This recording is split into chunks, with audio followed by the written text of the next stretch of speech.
Seorang sopir truk asal Lampung Tengah tewas setelah ditikam 4 pelaku pemalak.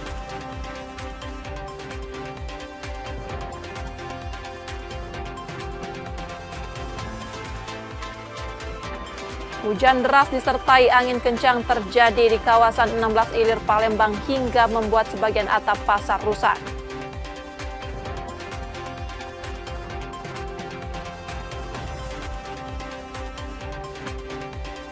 Warna-warni layangan memeriahkan festival layang-layang di Tanggamus Lampung.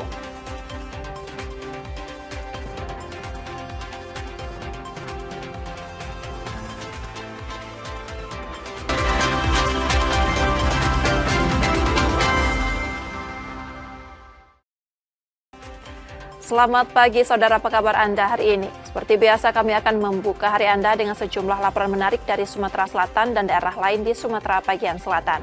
Selain berita utama tadi masih ada informasi menarik lainnya yang akan kami sampaikan. Bersama saya Rizka Silviana, inilah Kompas Sumbaksel selengkapnya di Kompas TV Independen Terpercaya.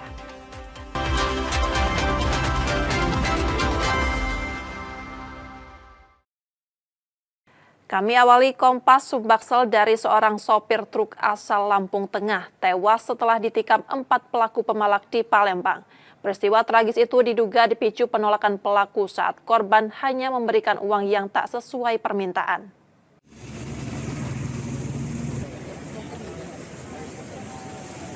Seorang sopir truk Al-Qodirin 45 warga Lampung Tengah tewas setelah ditusuk 4 pemalak di Jalan Soekarno-Hatta, Simpang Macan Lindungan, Palembang, Senin 24 November 2025 malam. Korban ditemukan tergeletak dekat truk yang dikendarainya dikerumuni warga yang mencoba melihat kondisinya.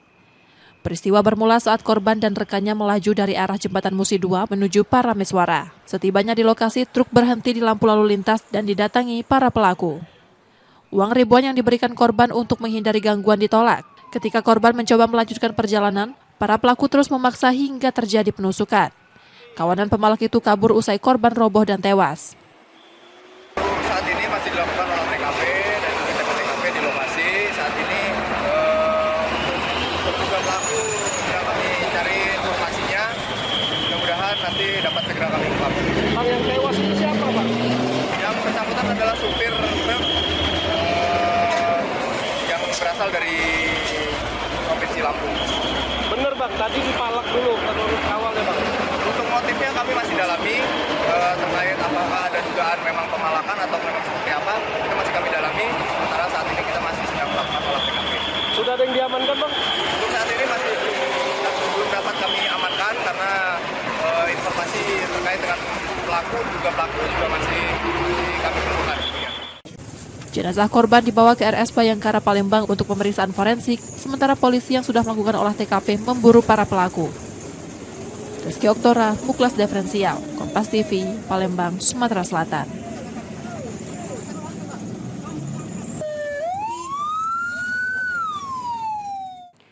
Sementara itu, hujan deras disertai angin kencang terjadi di kawasan 16 Ilir Palembang hingga membuat sebagian atap pasar rusak, menimpa warung pedagang dan mengurangi aktivitas jual beli mereka.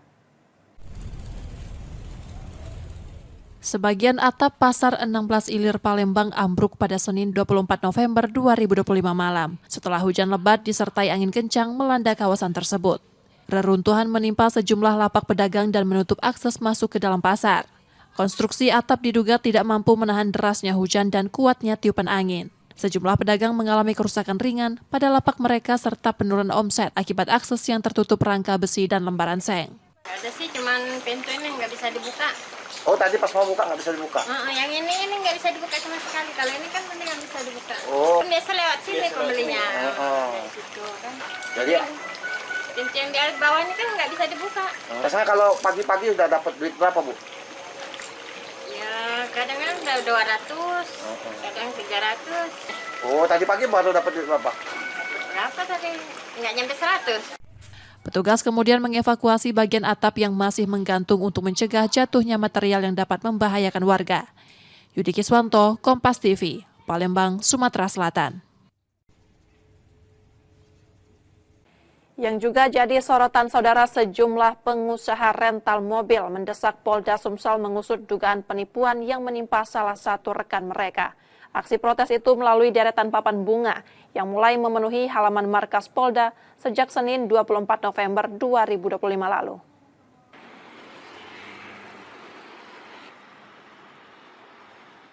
Papan bunga berisi pesan protes berjejer di halaman Mapolda Sumsel dikirim pengusaha rental mobil yang mendesak polisi menuntaskan dugaan penipuan terhadap rekan mereka, Faris Dwi Saputra. Mereka menilai penanganan kasus di Polrestabes Palembang berjalan lambat karena penahanan satu tersangka ditangguhkan sementara terduga pelaku lain belum diproses. Kasus bermula saat tersangka Bobi Dwi Kristianto menyewa mobil milik pelapor, lalu menggelapkannya dengan menjual kendaraan tersebut pada rekannya sebelum akhirnya berpindah tangan ke istri seorang anggota Polri. Saya selaku korban didukung juga oleh teman-teman sejawat, teman-teman satu profesi rental mobil seluruh Indonesia melakukan aksi pengiriman karangan bunga di Polda Sumsel. Bukan apa-apa, ini sebagai bentuk ekspresi kami untuk mendorong aparat kepolisian, dalam hal ini unit Ranmor yang menangani perkara ini di Polrestabes Palembang, agar berlaku atau bekerja secara profesional, proporsional, dan objektif. Upaya pelapor untuk mengambil kembali mobil ditolak hingga laporan dilayangkan ke Polrestabes dan Bobi ditetapkan sebagai tersangka. Jadi modus yang dipakai oleh mereka ini itu satu rangkaian dari saudara Bobi itu digadaikan kepada saudara Regen. Dari saudara Regen digadaikan lagi ke saudara Pinky. Nah, dari saudara Pinky digadaikan lagi kepada saudari Okta. Pelaku-pelaku yang lain tidak ditetapkan dalam pasal 480 junto 55 junto 56. Nah, tersangka utamanya itu ditangguhkan. Hal ini yang membuat klien kami bersama organisasi renta-renta yang lain sangat kecewa dengan penyidikan unit Ranmor Polrestabes Palembang. Penangguhan kurang lebih sudah hampir 3 minggu. Lebih sampai 3 minggu, dan sampai sekarang kami tidak tahu tersangkanya di mana dan apakah dia wajib lapor atau tidak, kita tidak tahu. Para pengusaha rental berharap penanganan laporan Faris dilakukan secara transparan dan memberikan kepastian hukum bagi korban. Reski Oktora, Muklas Diferensial, Kompas TV, Palembang, Sumatera Selatan. Sementara itu, seorang bandar narkoba di Ogan Komering Ulu Timur dibekuk polisi setelah lama menjadi target operasi. Penangkapan berlangsung tegang karena sekelompok warga berupaya menghalangi proses penangkapan tersangka. Penangkapan seorang bandar narkoba CA di Ogan Komering Ulu Timur berlangsung dengan pengamanan ketat setelah sekelompok warga berusaha melindungi tersangka. CA warga desa Campang 3 Ulu Cempaka sudah lama menjadi target operasi karena diduga mengendalikan peredaran narkoba di wilayah tersebut. Upaya polisi kerap terhambat oleh kelompok warga yang mayoritas preman dan beberapa kali menghalangi proses penangkapan, bahkan sempat mengancam akan melakukan pembakaran. Selain di Oku Timur, CA juga terlibat jaringan peredaran narkoba di sejumlah daerah bersama adiknya yang masih buron. Iya, kita sudah mengamankan yang tersangka, akhirnya kita mundur gitu. Terjadi penolakan oleh warga. Yang tergalang. Kalau warga itu sebenarnya lebih banyak pro kita tapi takut. Dia preman-preman di situ dikuasai dia, orang pelaku curat, pelaku kriminal telah digalang sama dia. Jadi tokoh-tokoh sosial ini, tokoh-tokoh lokal, tokoh-tokoh masyarakat itu kalah keberadaannya. Tersangka kini ditahan di Polda Sumsel dan terancam hukuman berat. Polisi masih memburu anggota jaringan lainnya yang diduga terlibat dalam peredaran narkoba yang dikendalikan CA. Reski Oktora, Muklas Diferensial, Kompas TV, Palembang, Sumatera Selatan. Sementara informasi lain, 2 mantan pegawai telekomunikasi di Palembang ditangkap setelah mencuri kabel menara sepanjang 450 meter di lokasi bekas mereka bekerja. Aksi keduanya direkam warga. Aksi pencurian kabel menara telekomunikasi di Kecamatan Sukarami, Palembang terekam warga sekitar. Dalam rekaman terlihat 2 pelaku beraksi, satu memotong kabel sementara lainnya mengawasi situasi. Keduanya masuk ke area menara dengan melompati pagar. Bermodal rekaman itu, Unit Pidana Umum Polrestabes Palembang menangkap 2 pelaku berinisial TP dan TO warga Jalan Naskah, Sukarami.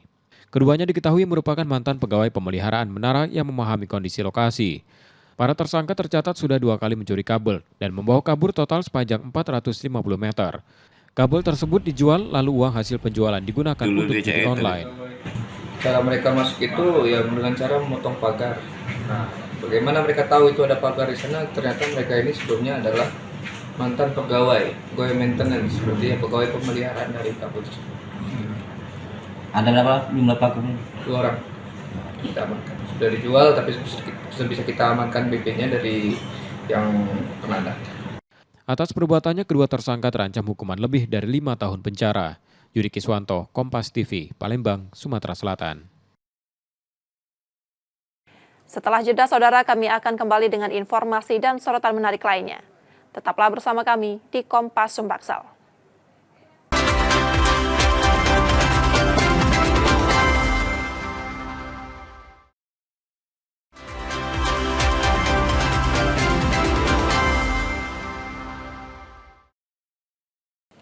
Saatnya kita akan melihat sorotan dari daerah di Sumatera bagian selatan, saudara. Informasi dari Bengkulu, 2 pengendara terjaring operasi Zebra Nala 2025 di Bengkulu setelah kedapatan memakai knalpot tak standar.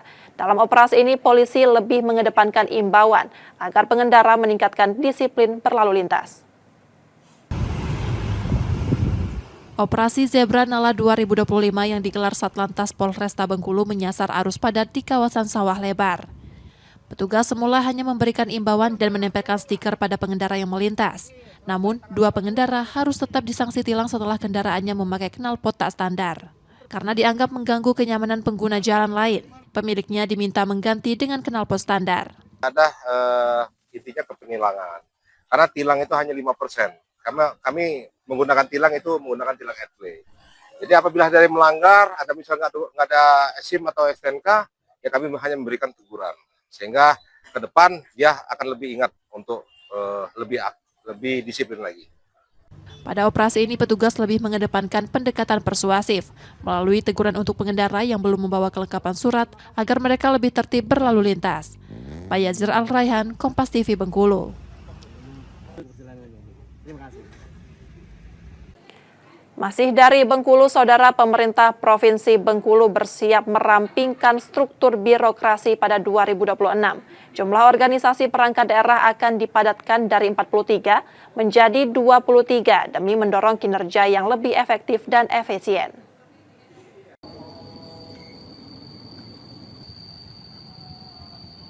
Rencana perampingan birokrasi di pemerintah Provinsi Bengkulu mendapat persetujuan dari Kemendagri menyusul turunnya surat persetujuan resmi.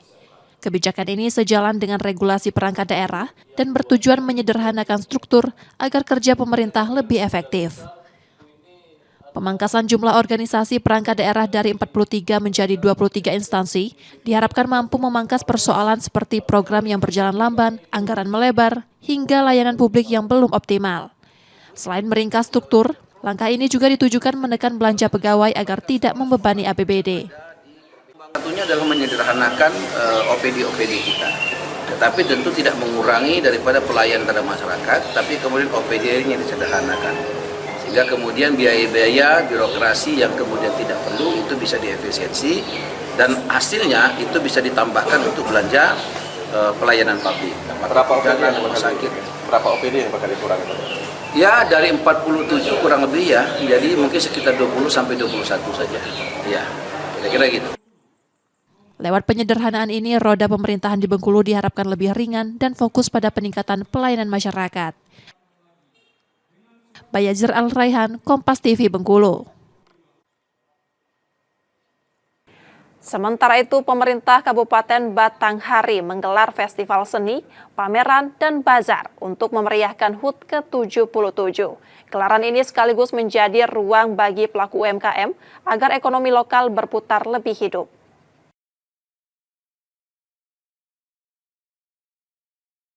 Pemerintah Kabupaten Batanghari menggelar festival seni, pameran, dan bazar untuk memeriahkan HUT ke-77. Gelaran ini sekaligus menjadi ruang pelaku UMKM agar perputaran ekonomi lokal semakin bergerak. Acara dipusatkan di kawasan wisata Aek Meliu, Rengas Condong, Muara Bulian. Dengan mengusung tema Batanghari Super Tangguh Expo 2025, Rangkaian kegiatan dihadirkan sebagai wadah kreativitas sekaligus pemberdayaan ekonomi masyarakat. Tentunya kita pada hari ini kita melaksanakan kegiatan-kegiatan yang mengumpulkan orang-orang datang dengan para pelaku UMKM, sehingga nanti kita harapkan dapat dampak terhadap ekonomi daerah, ekonomi masyarakat, dan sekaligus kedapatan sosial. Kemudian tentunya mengharapkan pada anak-anak muda ini akan timbul penggiat-penggiat seni, drama, dari seni vokal dan segala macam. Selain UMKM, pelaku seni turut dilibatkan untuk menghadirkan suasana yang lebih semarak dan memperkuat peran mereka dalam pembangunan daerah. Antusiasme warga terlihat dari ramainya pengunjung yang mengikuti seluruh agenda. Bahwa ada peningkatan jumlah stand yang tahun dulu tidak seramai ini, tahun ini adalah 167 stand. Melihat geliat dan antusias ini kita merasa bangga dan merasa semangat.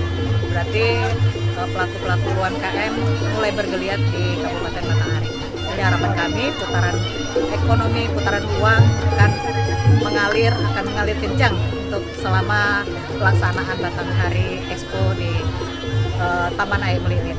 Kami berharap juga dari luar daerah, ayo kunjungin Batanghari, ayo ke Batanghari.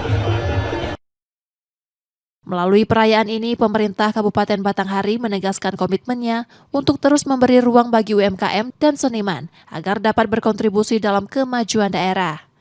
Wiradani Damanik, Kompas TV, Batanghari, Jambi.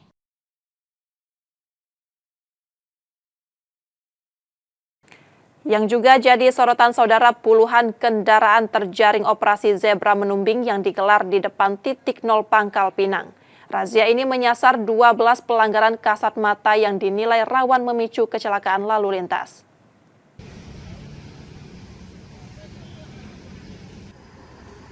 Polda Bangka Belitung turut menggelar operasi zebra menumbing di 7 kabupaten dan kota. Penindakan difokuskan pada 12 pelanggaran prioritas, terutama pelanggaran kasat mata yang berpotensi memicu kecelakaan lalu lintas. Dalam pelaksanaan kali ini, petugas lebih mengedepankan pemberian teguran. Sebanyak 30 pengendara roda 2 maupun 4 terjaring. Mayoritas pelanggaran berupa keterlambatan membayar pajak kendaraan. Hari ini sekitar ada 30 teguran yang masih bisa kita tegur. Namun untuk tilang manual yang kita nilai bakal menimbulkan fatalitas kecelakaan lalu lintas itu tidak ada. Jadi tilang manual tidak ada. Namun pagi tadi ada kita melaksanakan tindakan tilang manual. Untuk sehari berapa kali kita lakukan operasi? Nah, kita setiap hari.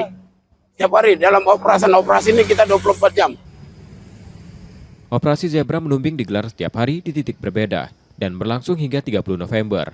Masyarakat diimbau tetap mematuhi aturan lalu lintas dan keselamatan. Nanda Ardiansyah, Kompas TV, Pangkal Pinang, Kepulauan Bangka Belitung. Sementara dari Lampung, langit Pekon Ketapang Limau Tanggamus berwarna ketika puluhan layang-layang menari di udara. Untuk gelaran perdana, festival ini justru mencuri perhatian, disambut antusias peserta dan warga yang datang menikmati semaraknya.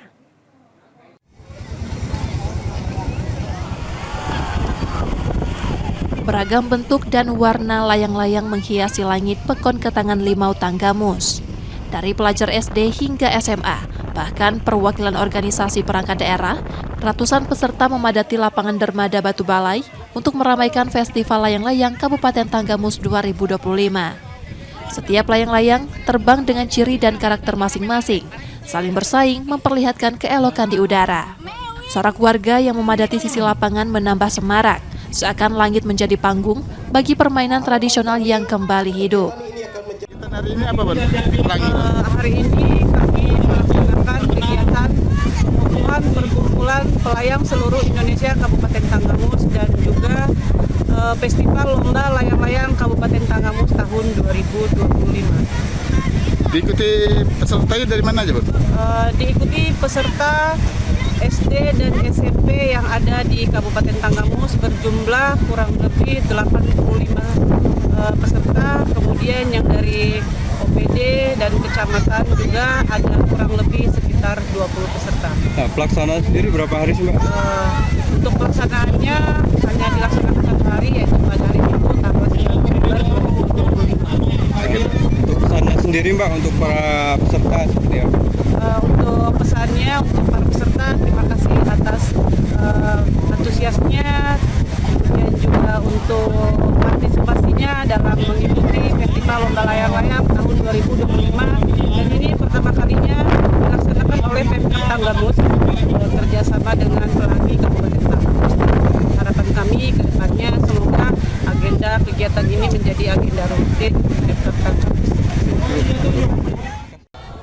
Sebagai ajang perdana tingkat kabupaten, festival ini membuka ruang pecinta layang-layang untuk menyalurkan hobi dan merawat tradisi. Kita bawa 2 tim dari MTSN 1 Tanggamus. Yang satu tadi sudah terbang, tinggal satu lagi. Harapan ke depan apa, Bu? Ya mudah-mudahan acara ini ke depannya semakin berkembang, semakin banyak, semakin bisa untuk meningkatkan prestasi anak-anak. Ya tentunya pasti senang ya Pak kesannya, karena setelah ajang ini kan banyak layang-layang yang kita tidak tahu jadi tahu bentuk-bentuknya macam. Harapannya gelar ini dapat tumbuh menjadi agenda tahunan yang terus menari bersama angin Tanggamus. Tim Liputan Kompas TV, Tanggamus, Lampung. Demikian tadi saudara sorotan dari daerah di Sumatera bagian selatan. Sesaat lagi kami akan kembali. Tetaplah bersama kami di Kompas Sumbaksal.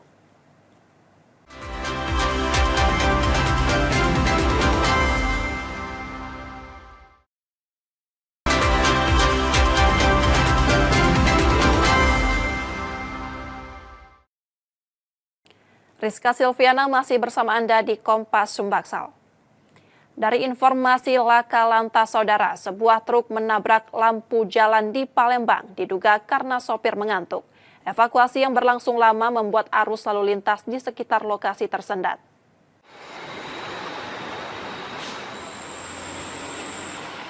Sebuah truk naik ke median saat melintas di Jalan Lejen Harun Sohar, Palembang, Senin 24 November 2025. Bagian kap truk rusak setelah menghantam tiang lampu jalan hingga meninggalkan bekas ringsek di bagian bawahnya.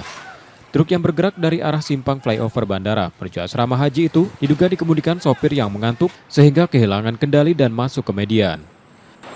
Jadi musuh ini menabrak tiang lampu karena mungkin ada kesalahan dari driver mungkin, karena mungkin lupa. Jadi kap mobil naik ke atas. Jadi insya Allah dan mudah-mudahan tidak ada apa-apa dengan supir ya. Berarti kap naik dulu baru nabrak? Iya. Jadi posisi informasi dari driver kap naik dulu. Kalau kendala evakuasi sementara itu mungkin karena kemacetan ya. Jadi kami agak ini ya. Jadi sudah kami dibantu dari pihak provinsi gabung dengan Polres Lantas untuk segera mengevakuasi biar tidak ada macet, Pak. Proses evakuasi yang berlangsung lama membuat arus lalu lintas di sekitar lokasi tersendat. Kendaraan kemudian dibawa ke kantor di Palembang bersama sopir untuk pemeriksaan lebih lanjut.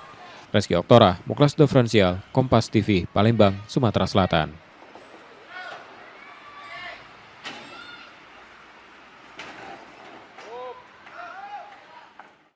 Informasi lainnya, saudara, pencairan BLT Kesra mulai 21 November 2025 di kantor pos KCU Palembang terus dilakukan. Dengan nilai bantuan Rp900.000. Penyaluran ini menjangkau penerima dari 5 kabupaten dan kota, termasuk puluhan ribu warga Palembang yang menjadi penerima manfaat. BLT Kesra senilai Rp900.000 mulai dicairkan pada 21 November 2025 di kantor pos KCU Palembang. Kantor pusat ini melayani penyaluran untuk 5 kabupaten dan kota dengan total 175.000 keluarga penerima manfaat. Dari jumlah tersebut, 55.000 diantaranya berdomisili di Palembang. Proses pencairan dilakukan secara bertahap. Penerima wajib membawa undangan atau surat pemberitahuan, serta EKTP atau kartu keluarga asli. Bantuan hanya bisa diambil oleh nama yang tertera dalam undangan, namun tetap dapat diwakilkan anggota keluarga yang berada dalam satu KK. Penyaluran dijadwalkan berlangsung hingga akhir November.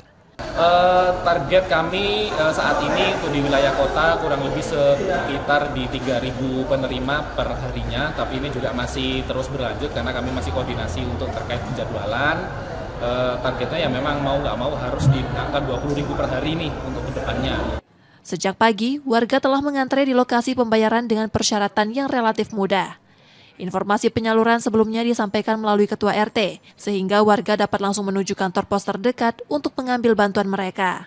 Ya bangga, bisa beli beras. Untuk apa aja Bu? Untuk makan, untuk beli beras yang penting. Aku nih jando, duit, makan, sakit-sakit. Berapa keluarga Bu? Masih ada? Aku yang ada 4 ekor anak. Ini ya kita ini kan kebutuhan temen beras, ya. Beras untuk yang lain-lainnya, beli telur untuk kebutuhan untuk sehari-hari lah. Iya. Kalau misalnya, alhamdulillah kalau misalnya terus nggak ada, terima kasih. Kita di kakak ya. Jadi kalau kita ngambil yang kartu ini, tunjuk kakak aslinya. Oh, kakak asli jadi baru tunjuknya. Itu nak nyingok tuh. Di Palembang, pencarian bisa dilakukan di 5 titik layanan, termasuk kantor pos KCU Palembang di Jalan Merdeka, KCPA Rifai, kantor pos Tanjung Api-Api, dan kantor pos Sungai 2. Muhammad Reza Pahlevi, Kompas TV, Palembang, Sumatera Selatan. Sementara itu, pemerintah Provinsi Sumatera Selatan memulai preservasi jalan akses simpang pelabuhan Tanjung Api-Api menuju TPI Sungsang di Banyuasin. Pembangunan ini sebagai peningkatan infrastruktur kawasan pesisir.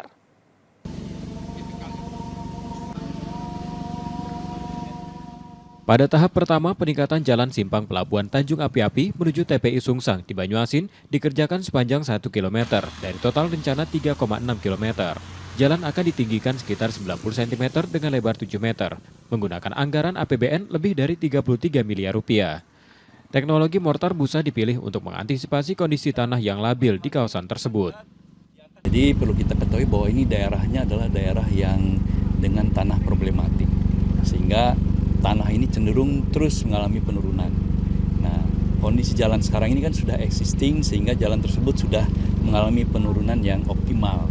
Nah, bagaimana kondisi jalan ini bila ke depan bisa lebih stabil lagi, yaitu dengan mengganti tanah yang berat dengan tanah yang lebih ringan. Pembangunan ini menjadi bagian dari program Inpres Jalan Daerah dan sekaligus mendukung pengembangan akses menuju TPI Sungsang, Pelabuhan Tanjung Carat, serta kawasan industri yang akan berkembang di sekitarnya.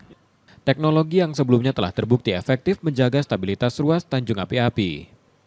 Langsung ini Pak Panji. Ini continue terus Pak. Cuman berguyur duitnya terbatas. Sisa peningkatan jalan sepanjang 2,6 km direncanakan dilanjutkan secara bertahap pada tahun berikutnya, seiring evaluasi pemerintah pusat pada usulan lanjutan dari pemerintah provinsi.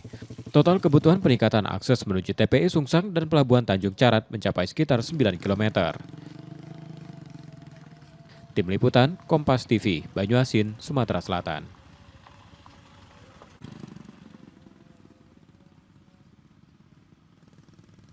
Beralih ke informasi olahraga, Saudara, Pengprov PT MSI Sumatera Selatan mengirim 15 atlet untuk tampil di Kejurnas Tenis Meja 2025. Ajang ini menjadi ruang uji tanding sekaligus menambah pengalaman bertanding atlet muda daerah tersebut. Pengprov PT MSI Sumatera Selatan menurunkan 15 atlet pada Kejurnas Tenis Meja 2025. Dari jumlah tersebut, 8 atlet berstatus mandatori dan wajib tampil di ajang nasional ini. Para pemain akan bertanding di nomor beregu, putra dan putri, ganda campuran, serta kelompok umur 13, 16, dan U18. Kejurnas yang berlangsung di Banjarmasin, Kalimantan Selatan itu menjadi wadah uji tanding sekaligus proses pematangan atlet menuju PON NTT dan NTB 2028. Pengprov PT MSI Sumsel menargetkan meraih 3 medali emas. Kita ini kan evaluasi tahap awal ya. Ya maunya kita maksimal lah. Sebanyak mungkin, kalau 7 ya minimal dapat 2 atau 3 medali lah. Karena memang ini gerakan kita untuk mengembalikan potensi Sumatera Selatan yang berjaya dulu. Dari 8 atlet mandatori, seluruhnya merupakan pemain yang tergabung dalam Platnas Tenis Meja Indonesia. Nur Muhammad, Kompas TV, Palembang, Sumatera Selatan. Informasi olahraga lain, Saudara, Sriwijaya FC kembali pulang tanpa poin pada pekan ke-12. Bertandang ke Stadion Haji Dirmutala, markas Persiraja Banda Aceh, Laskar Wongkito harus mengakui keunggulan tuan rumah setelah takluk 5-0. Bertanding di Stadion Haji Dirmutala, markas Persiraja Banda Aceh, Sriwijaya FC sempat mampu mengimbangkan permainan tuan rumah hingga pertengahan babak pertama. Namun setelah itu ritme laga berubah. Persiraja mulai mendominasi dan perlahan memperlebar jarak. 5 gol bersarang ke gawang Sriwijaya FC, masing-masing melalui Fitra Ridwan menit 36, Muhammad Revan menit 53, Ariel Kurung menit 68, Kanar Flynn menit 78, serta gol penutup Muammar Hadafi di penghujung laga. Kekalahan telak ini membuat Sriwijaya FC kian terpuruk di dasar klasemen sementara grup 1 dengan baru mengoleksi 2 poin dari 12 pertandingan. Nur Muhammad, Kompas TV, Palembang, Sumatera Selatan. Kami jeda sejenak saudara, setelah itu kami akan kembali. Tetaplah bersama kami di Kompas Sumbaksal.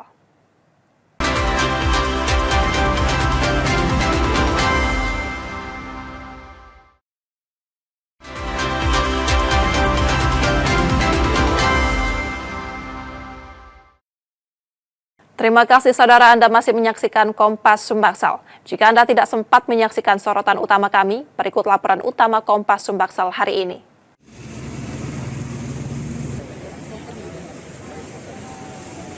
Seorang sopir truk Al-Qodirin 45 warga Lampung Tengah tewas setelah ditusuk 4 pemalak di Jalan Soekarno-Hatta, Simpang Macan Lindungan, Palembang, Senin 24 November 2025 malam. Korban ditemukan tergeletak dekat truk yang dikendarainya dikerumuni warga yang mencoba melihat kondisinya. Peristiwa bermula saat korban dan rekannya melaju dari arah Jembatan Musi 2 menuju Parameswara. Setibanya di lokasi, truk berhenti di lampu lalu lintas dan didatangi para pelaku. Uang ribuan yang diberikan korban untuk menghindari gangguan ditolak. Ketika korban mencoba melanjutkan perjalanan, para pelaku terus memaksa hingga terjadi penusukan. Kawanan pemalak itu kabur usai korban roboh dan tewas. Saat ini masih dilakukan olah TKP dan juga TKP di lokasi. Saat ini untuk terduga pelaku sedang kami cari informasinya. Mudah-mudahan nanti dapat segera kami ungkap. Bang, yang tewas itu siapa, Bang? Yang bersangkutan adalah supir truk yang berasal dari Provinsi Lampung. Bener Bang, tadi dipalak dulu menurut awalnya Bang. Untuk motifnya kami masih dalami, terkait apakah ada dugaan memang pemalakan atau memang seperti apa, itu masih kami dalami. Sementara saat ini kita masih sedang melakukan olah TKP. Sudah ada yang diamankan Bang? Untuk saat ini masih belum dapat kami amankan karena informasi terkait dengan pelaku juga masih kami temukan. Jenazah korban dibawa ke RS Bayangkara Palembang untuk pemeriksaan forensik, sementara polisi yang sudah melakukan olah TKP memburu para pelaku. Rizky Oktora, Muklas Diferensial, Kompas TV, Palembang, Sumatera Selatan.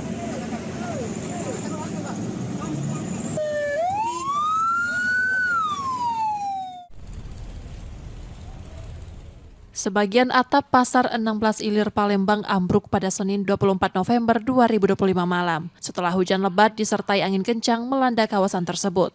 Reruntuhan menimpa sejumlah lapak pedagang dan menutup akses masuk ke dalam pasar.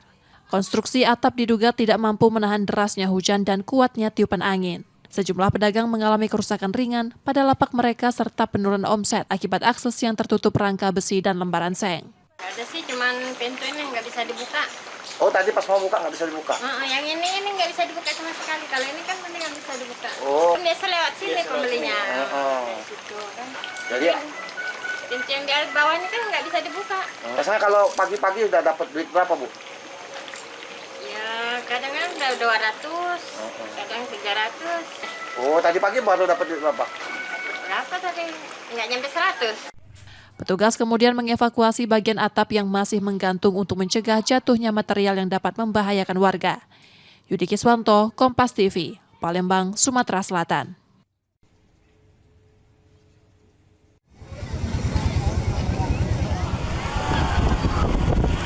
Beragam bentuk dan warna layang-layang menghiasi langit Pekon Ketangan Limau Tanggamus. Dari pelajar SD hingga SMA, bahkan perwakilan organisasi perangkat daerah, ratusan peserta memadati lapangan Dermada Batu Balai untuk meramaikan Festival Layang-Layang Kabupaten Tanggamus 2025. Setiap layang-layang terbang dengan ciri dan karakter masing-masing, saling bersaing memperlihatkan keelokan di udara. Sorak warga yang memadati sisi lapangan menambah semarak, seakan langit menjadi panggung bagi permainan tradisional yang kembali hidup. Hari ini apa, Bang? Hari ini kami melaksanakan kegiatan pengukuhan perkumpulan pelayang seluruh Indonesia Kabupaten Tanggamus dan juga Festival Lomba Layang-Layang Kabupaten Tanggamus tahun 2025. Diikuti pesertanya dari mana aja, Bu? Diikuti peserta SD dan SMP yang ada di Kabupaten Tanggamus berjumlah kurang lebih 85 peserta. Kemudian yang dari OPD dan kecamatan juga ada kurang lebih sekitar 20 peserta. Nah, pelaksanaan sendiri berapa hari sih, Mbak? Untuk pelaksanaannya hanya dilaksanakan 1 hari, yaitu pada hari Minggu tanggal 9 Februari 2025. Untuk pesannya sendiri, Mbak, untuk para peserta seperti apa? Untuk pesannya untuk para peserta, terima kasih atas antusiasnya dan juga untuk partisipasinya dalam mengikuti Festival Lomba Layang-Layang tahun 2025, dan ini pertama kalinya dilaksanakan oleh Pemkab Tanggamus kerjasama dengan Pelangi Kabupaten Tanggamus. Harapan kami ke depannya semoga agenda kegiatan ini menjadi agenda rutin Pemkab Tanggamus. Sebagai ajang perdana tingkat kabupaten, festival ini membuka ruang pecinta layang-layang untuk menyalurkan hobi dan merawat tradisi. Kita bawa 2 tim dari MTSN 1 Tanggamus. Yang satu tadi sudah terbang, tinggal 1 lagi. Harapan ke depan apa, Bu? Ya mudah-mudahan acara ini ke depannya semakin berkembang, semakin banyak, semakin bisa untuk meningkatkan prestasi anak-anak. Ya tentunya pasti senang ya Pak sana, karena setelah ajang ini kan banyak layang-layang yang kita tidak tahu jadi tahu bentuk-bentuknya macam. Harapannya gelar ini dapat tumbuh menjadi agenda tahunan yang terus menari bersama angin Tanggamus. Tim Liputan Kompas TV, Tanggamus, Lampung. Informasi tadi saudara menjadi akhir dari Kompas Sumbaksel hari ini. Tetap saksikan konten lokal di Kompas TV setiap hari mulai pukul 4.30 hingga 7 pagi. Saudara, media adalah pilar yang menjaga keseimbangan informasi. Dengan menonton program berita Kompas Sumbaksel, Anda membantu memastikan media terus ada, menyajikan berita yang dapat dipercaya. Kembali kami mengingatkan saudara, bagi Anda yang ingin berbagi informasi atau kritik dan saran, dapat mengakses media sosial kami. Akhirnya saya Rizka Silviana pamit. Tetaplah menyaksikan Kompas TV, independen terpercaya. Terima kasih sudah menonton dan sampai jumpa.